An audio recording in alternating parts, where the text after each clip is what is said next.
Hey, Bench Crew. It's Gil and Keith again, coming at you with episode 2, how to spend holidays or any time really at all with your in-laws. Keith, how you doing this week, man?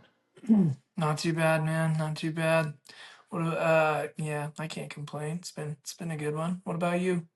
Good, man. No, can't complain at all. Bauer is loving school. They got to play outside for a little bit today, and his school shares a parking lot with the ice rink here. So the Zamboni was coming out, and he yelled up so that way he could see the Zamboni and then tried to say, Zamboni.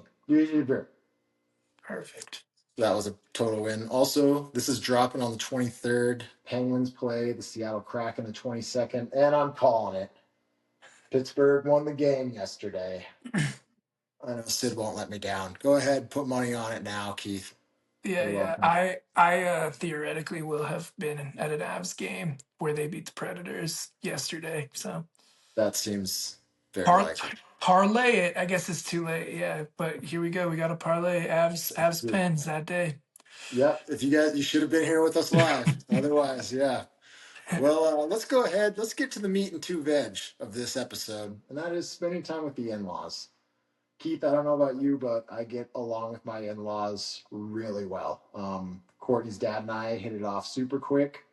Her mom and I get along really well, and then her brother and sister and I also get along really well. It's only the grandma I gotta watch out for. You buy. Yeah, I feel like similarly. Like I love my wife's parents. I feel like sometimes my wife's mom loves me more than she loves her own daughter. I can do no wrong in their eyes, which is awesome. It's awesome to have in-laws like that. I feel like mine's weird because my wife is one of six. And like you never know which sibling you're gonna get at Thanksgiving, and so like she has a couple siblings that I get along with really well, and she has a couple siblings that it's like I probably wouldn't choose to hang out with you if you weren't related to me. So, and they probably would say the same thing about me. So yeah, mine is a little different because like yeah, spending time with my parents-in-law is great and I love it, but like my siblings-in-law, it can be a little weird. So you never know. Dude, I Yeah. totally get it. If you don't get along with your in-laws, please drop us some comments on how you get through. I'd hate to talk about an ex-girlfriend, but there was an ex-girlfriend I had in college, and we went and saw one Thanksgiving, we went and saw Spider-Man 3 with her parents. And afterwards, her dad was like, oh man, that was great. I wish I could just to the car. And her mom got super pissed at him in the parking lot, was like yelling at him. And then in the car, she's like, I'm so embarrassed for my dad. I'm so sorry. And I was like, I thought that was awesome. What are you talking about? And she goes, if you act like that when you're a grown up, I'm leaving you. And I was like, dude, I am a grown up. We're 20 years old, all of 20. I this is how I act. It turned into a big fight on the way home. So I'm glad my in-laws aren't like that right now. We get along really well. And having a few pops with them never helps either. So Mhm. Yeah, nice. thanks, man. My in-laws are teetotalers, so we don't have a lot of pops together, but they're still great. So Perfect. I love it. Hey, why don't we jump into our next segment of the episode? Ironically enough, it'll also be the last segment of this episode. And we're going to do another dad draft. Keith has a good one for us this week. yeah, so kind of like what I talked about with our like I never know which sibling I'm gonna get. You never know what personalities you're gonna get that show up in Thanksgiving.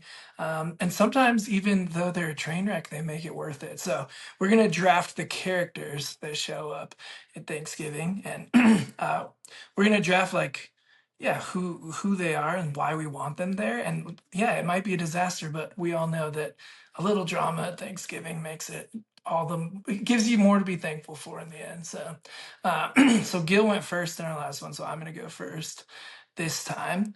Um, man, this is a tough one. It's funny That's because your like if number one, man. I know. If we were going to go with my family does definitely have people that will immediately talk about politics. Like you'll sit down at the table and they'll be like, "Did you hear about this policy?" And like they try to choose like the most controversial one. But when I'm with my in-laws, I feel like they're a little more tame. Like I think having six siblings and like four of them are married, so having that where there you have all these different personalities, they're a little more careful. But um, I would say my number one draft would be the grandma that like she just wants to be helpful so badly, but she's ultimately kind of in the way. And like you just feel for her and you love her and she's funny.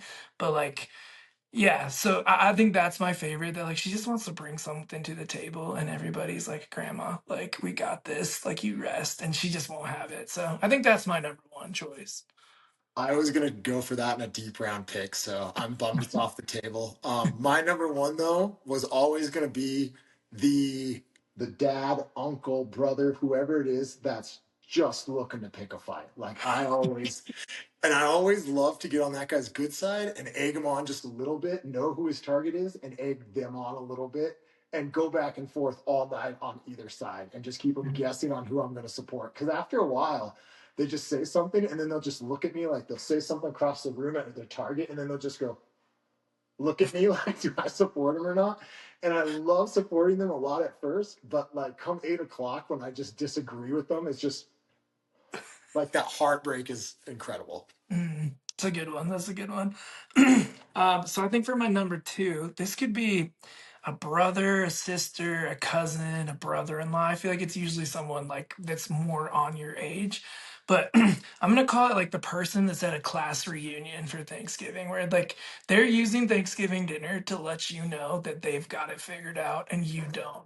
And like they're gonna be subtle about it. They're not gonna straight up be like, you don't have it figured out, but they're gonna say something like, a specific example. I'm not going to name names, but I once talked about how I discovered Trader Joe's frozen rice, and you just put it in the microwave for 3 minutes, and like, yeah, you put it in the microwave for 3 minutes. It's perfect rice every You time. want to go ahead and do the ad read for that right now?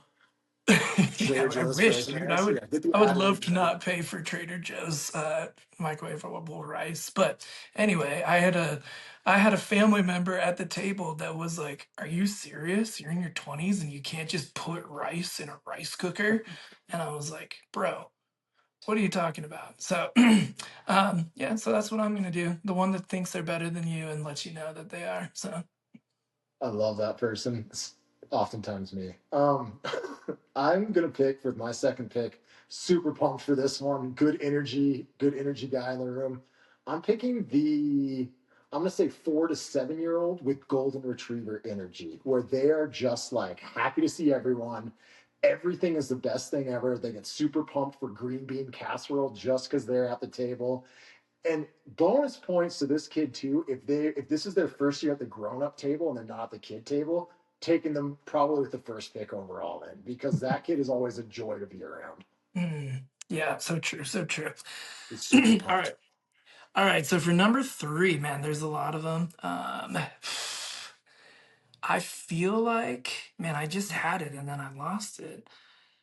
Um, let's go with for number three. I think whoever.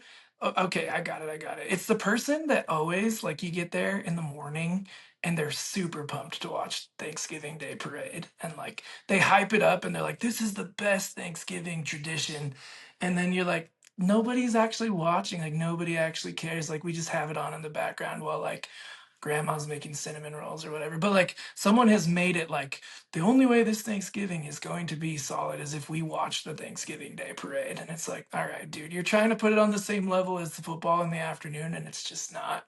So I'm gonna draft that person too. So That's my least favorite person. I can't stand him. My final pick is a real depth guy. I'm going with the person that has to run to the store to get something, and I'm going to go with them. And it's always the dumbest thing. Just like, oh man, we got the turkey, we got the gravy, no mustard? I'll go get mustard. What are you getting mustard for the turkey for? Anyway, I'm always going with that person to the store. Just give a little break, reset myself, and yeah, I'm yeah, going dude, with it's that like person 10 out of it's 10 a times. it's a war zone out there in the stores on Thanksgiving Day. Like It is. boys become men in like a King Super is You on do. Thanksgiving Day. Yeah, and I honestly too, I'm just so pumped for that break. Even if it was the person that picked the Thanksgiving Day parade, I'd still go with them. And they're probably just getting like popcorn for next year's parade. I'm still gonna go with them. Like, yeah, this is necessary. Yeah, yeah, I like it. I like it. Nice. Well, Which I like our rosters. Yeah, I was gonna say I think we both drafted a solid team. So Yeah, we did. I can't wait to get them all together for Thanksgiving one day. yeah, good times. Hey everyone, this has been episode 2. Thank you very much. Like and subscribe. My takeaway from this one is if you get along with your in-laws, and I know for a lot of us that's a big if, it makes things much easier. Try being nice to them right off the bat. If you don't get along with them, please share your survival ideas in the comments. That way other guys know what to do when they're at their in-laws for Thanksgiving. Keith, you got any takeaways? Word. Is there anything? Yeah, I would say takeaway. I think just talking about it, like we both have in-laws that we get along with, but at the end of the day, even your in-laws that you get along with, like they're still not like they're not your blood, they're not your family that you're used to. So it's gonna be weird. There's gonna be weird times no matter what. You just gotta embrace them, and you either make it weirder or you just and like embrace the weird, or you try to change the subject and make it less weird. But yeah, so happy Thanksgiving to all of you coming up, and I hope that it's a good one, whether you get along with your in-laws or you don't. Yep, like Keith said, when you're with your in-laws, let's get weird. Have a good one, bench crew.